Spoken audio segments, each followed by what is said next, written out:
Ora, se não é seu youtuber CLT favorito, Dom Bruno. Dessa vez a gente vai reagir aqui ao estranho iceberg das Rabbit Holes. E eu já coloquei aqui no 1.25, vou pôr no 1.5 para dar uma aceleradinha, belezinha? E vamos direto pro vídeo. Camadão. Loss. Você, por um acaso, já viu esse padrão em algum lugar da internet? Caso você tenha visto sem o devido contexto, você talvez tenha ficado bastante confuso. Esse dos palitinhos aí eu já vi, mas acho que é só pra numerologia mesmo. Padrão foi tirado de uma tirinha de uma webcomic chamada Ctrl Alt Del, criada pelo artista Tim Buckley desde 2002. Ctrl Alt Del é uma webcomic voltada para o público gamer, que em suas tirinhas retrata situações que gamers passam no dia a dia de forma humorada, com o protagonista da história sendo um self-insert do Tim Buckley. Ctrl Alt Del foi bastante popular desde a sua concepção, lá em 2002, sendo uma das webcomics mais lidas na internet. Com isso, ela se expandiu e as histórias começaram a ficar mais complexas ao passar do tempo, lidando com arcos que eram contados em várias tirinhas, ao invés de uma história rápida. Rolou um multiverso nisso daí, cara? Tá muito na cara de que rolou um multiverso nisso. E isolada como eram as tirinhas no início. A série até ganhou uma versão animada em 2005. Com a popularidade do Ctrl Alt Del, a série sofreu muitas críticas, com muita gente falando que ela era sem graça, e até tendo uma polêmica de racismo no meio. Porém, a infame tirinha foi lançada originalmente apenas em 2008, com o título Loss, ou Perda em português. Essa tira de 4 painéis não tem nenhum diálogo, e não tem nada a ver com videogame também. Ela, na verdade, mostra o Ethan, o personagem principal, chegando em um hospital, falando com a atendente, falando com o médico, e no painel final, encontrando sua esposa na cama do hospital, após ela ter sofrido um aborto espontâneo. Sim, uma webcomic sobre gamers tem uma história sobre um casal perdendo seu filho. Obviamente, essa tirinha se destacou quando foi lançada, pela mudança de tom brusca dentro da história. Os leitores da webcomic criticaram Buckley, que foi até chamado... Já começou legal, né? por um quadrinista de O Anticristo. Chegou nesse nível. Uma das As Águas Rasas já começou com aborto espontâneo, cara. Caraca, pesado, hein? principais críticas feitas a Loss, além da mudança de tom, foi o uso do tropo chamado Friction, também conhecido como Woman in Refrigerators, ou Mulheres nas Geladeiras, onde uma personagem feminina em uma história sofre com o intuito de desenvolver ou motivar um personagem masculino. Essa tirinha rapidamente chegou no 4chan, onde usuários fizeram variações dela com personagens de outras franquias, e o padrão de uma linha em pé, duas linhas em pés, com uma linha maior que a outra, duas linhas... Ah, faz sentido. Tipo, o cara sozinho, o cara com a mina e depois a mina deitada. Tipo, caraca, velho. em pé, uma linha em pé e uma linha deitada, se tornou padrão que começou a ser identificado em outros lugares. O meme ressurgiu na internet em torno de 2017, com o padrão sendo escondido em imagens como se fosse um easter egg. Inclusive, em 2018, no aniversário de 10 anos da tirinha, uma nova versão dela foi disponibilizada pelo Tim Buckley, que mostra no final o Ethan quebrando a quarta parede e olhando sorridente na direção do espectador. Caraca, velho. Tipo, ele percebendo que se trata de A um Biblioteca desenho. de Babel. A Biblioteca de Babel é um conceito que descreve uma biblioteca infinita que nela possui livros que contêm todas as combinações possíveis de letras, caracteres e pontuações. Ou seja, a Biblioteca de Babel armazenaria tudo que já foi escrito, será escrito, e livros, roteiros, teses que nunca serão escritos. Na Biblioteca de Babel estaria preservado obras às vezes, marcando a primeira grande mudança no site, que voltou ao normal em janeiro de 2006. Alguns anos depois, em maio de 2012, o layout do site foi mudado mais uma vez, Pudinha! Mano, ficando um pouco mais moderno. Mas rapidamente os donos mudaram de ideia e o site retornou para o layout minimalista clássico. E em 2015 o site foi palco de um O ataque do pudim.com está atribuído ao Estado Islâmico. Pichou 126 sites. evento traumático. Ele foi hackeado. Nesse ataque que aconteceu no dia 9 de abril, todo o site foi mudado e uma foto de um soldado armado foi colocado nele, junto de um texto que dizia Islamic State Hackers, atribuindo o ataque ao Estado Islâmico. Além disso, um cântico islâmico tocava de fundo enquanto você navegava pelo site. Essa invasão foi parte de ataques hackers em massa que aconteceram naquele dia e afetaram cerca de 126 sites. Ataque esse que foi coordenado por um grupo conhecido como Moroccan Wolf e Abdellah El Maghribi, que fizeram coisas parecidas com outros sites que foram alvos deles, mudando completamente seu conteúdo. O incidente gerou comoção nas redes sociais e, felizmente, os donos conseguiram escuro em um novo lançamento da franquia, chamando esse personagem hipotético de Glup Cheeto, que é um nome que soa como os nomes dos personagens de Star Wars. Eu diria que existem graus de Glup Cheetos dentro da fandom. Existem aqueles personagens que não é todo mundo que conhece, mas ele tem uma história bem estabelecida, presença no Star Wars só tem personagem bizarro, cara. Bizarro. É tipo assim, você tá vendo uma história mó daorinha, do nada. Ai, caramba, na tela, o Jabba derrante assim pra você, tá ligado? É bizarro. Universo expandido e um tempo de tela nos filmes e nas séries considerável. Esse é o caso, por exemplo, do Biggs Darklighter, que aparece no primeiro filme de Star Wars, Uma Nova Esperança, e era um amigo de infância do Luke, que cresceu com ele. É sempre assim, é sempre umas plot que não termina, que não tem muita... Tatooine, mas acabou virando um piloto imperial antes de desertar. Mas também vamos lá, cara, os caras começaram do quarto episódio até o sexto episódio. Aí depois eles começaram, tipo, do primeiro até o terceiro, tá ligado? Logicamente, eles não tinham recurso pra fazer o primeiro até o terceiro, né? Tudo bem. Mas é engraçado imaginar isso, né?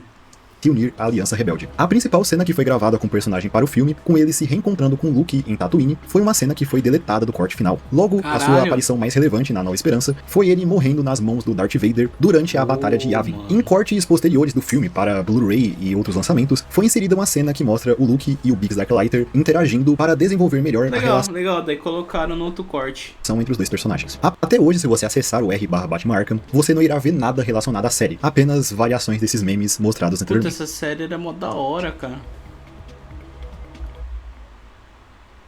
Guys, eu tô cortando, tá? Tô cortando aqui porque é pra ficar mais dinâmico. Fazer uns TikTok também e tal. Tô terceira camada já. Nossa, essa musiquinha é muito boa, cara. O verdadeiro rei da Inglaterra. Esse era um título atribuído a um homem inglês radicado na Austrália, chamado Michael Abney Hastings, que segundo um documentário feito em 2004, chamado O Verdadeiro Rei da Inglaterra, seria o herdeiro legítimo ao trono do Reino Unido, possuindo mais legitimidade, segundo esse documentário, do que a até então rainha Elizabeth II. Michael nasceu em Sussex, na Inglaterra, em 1942, e ainda adolescente ele imigrou para a Austrália, onde construiu uma família e trabalhou como fazendeiro cultivando arroz. Porém, Michael tinha um sangue nobre, já que a sua ancestralidade levava até o George Plantagenet, o Duque de Clarence, que era o irmão mais novo do Eduardo IV, que foi rei da Inglaterra entre 1461 a 1483, tendo 2 reinados nesse meio período. Tá, mas por que exatamente o Michael Abney Hastings, mesmo tendo sangue nobre, era considerado o verdadeiro rei da Inglaterra? Segundo o que é abordado nesse documentário, o rei Eduardo IV era ilegítimo, já que ele não seria realmente filho do Ricardo, Duque de York. Ele seria, nesse caso, um bastardo. Logo, quem deveria ser rei no seu lugar... é tipo fora de casamento, ou que tipo se relacionou com uma pessoa que não casou e tal, entendeu?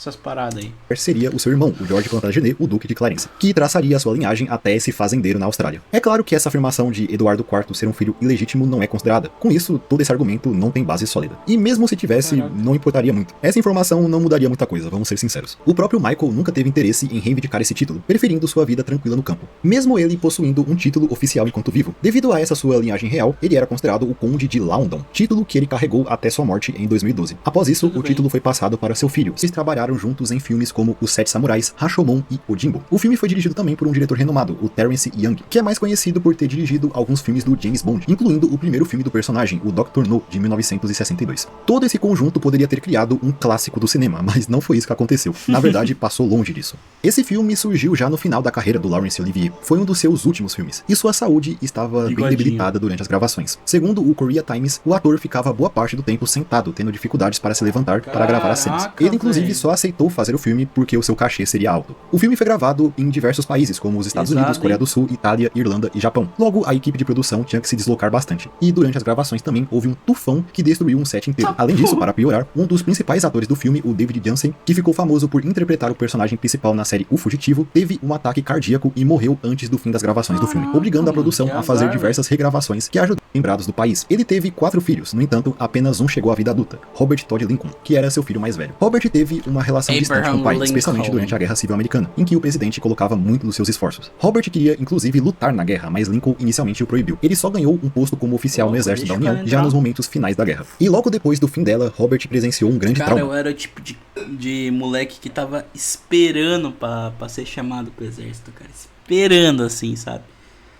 Mas como eu sou epilético, né? Já sabem o final de tudo isso, né?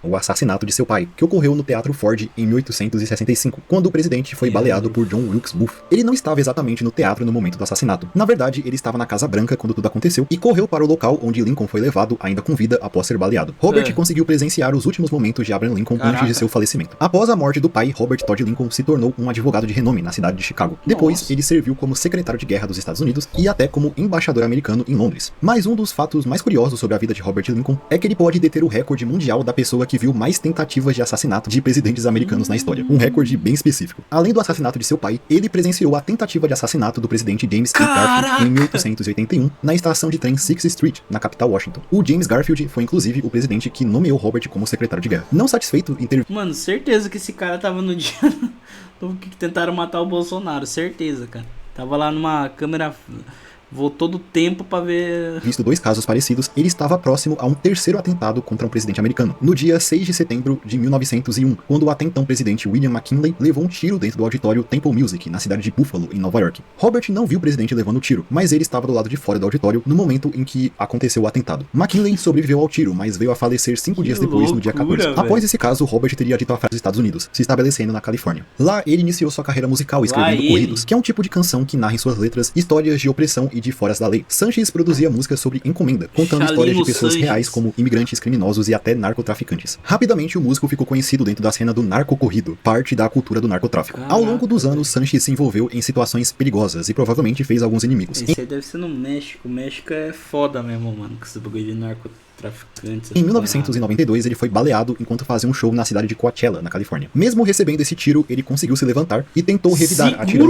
Segura o homem, guys. É isso.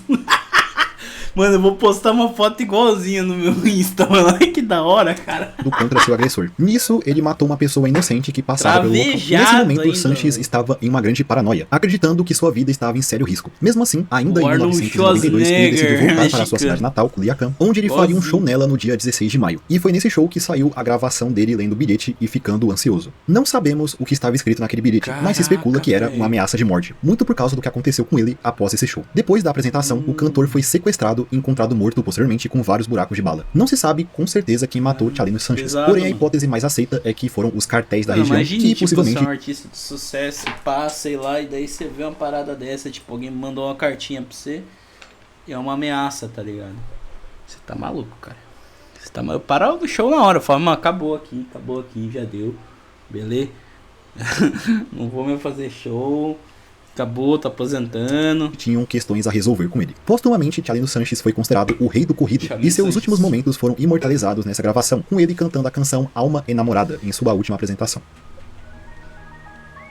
Curupira Tepuy. Um tepuy é um tipo de formação que tem o seu topo plano e que são encontradas principalmente na região da fronteira do Brasil, Venezuela e Guiana. O mais conhecido desses tepuis é o Monte Roraima, que está localizado nessa tríplice fronteira. Os tepuis também são popularmente conhecidos como Ilhas do Céu, por seu topo estar bem alto e isolado. Devido a esse isolamento, os tepuis carregam uma biodiversidade única, que ainda não foi completamente estudada. O Curupira Tepuy seria um tepuy obscuro que estaria localizado em algum lugar da fronteira Brasil-Venezuela. Se teoriza que ele faz parte da formação montanhosa conhecida como a Serra do Curupira, que faz parte da fronteira e de uma região chamada o Escudo da Guiana, onde estão localizados os outros tepuis. Região essa que foi muito pouco explorada, especialmente essa tal Serra do Curupira, que tem pouquíssima informação dela na internet e, segundo alguns mapas que eu vi, ela fica bem ao norte do Brasil. O Curupira Tepuy se tornou uma grande lenda, especialmente entre os entusiastas da criptozoologia. Também traçam paralelos do Curupira Tepuy com uma história escrita pelo autor. Poderia ser feito em relação a isso, alguns nem teriam programação, enquanto outros poderiam continuar transmitindo as notícias do que acontecia em tempo real. Só imagine o humor dos jornalistas trabalhando nesse momento. Mas existe uma emissora que já pensou nisso e até criou um vídeo para só ser transmitido durante o fim dos tempos. Caraca. Essa emissora é a CNN, e a ideia veio do seu fundador, o Ted Turner, que criou esse tal vídeo antes mesmo da emissora ir ao ar pela primeira vez, lá em 1980. Turner dizia, enquanto estava no processo de lançar a CNN, que o canal, que era focado 100% em notícias, salvo problemas de satélite, não encerraria a transmissão até que o mundo acabasse. Com isso, surgiu a ideia de deixar um vídeo pronto para esse evento. Mas o que foi... Imagina esse BT postando esses guys,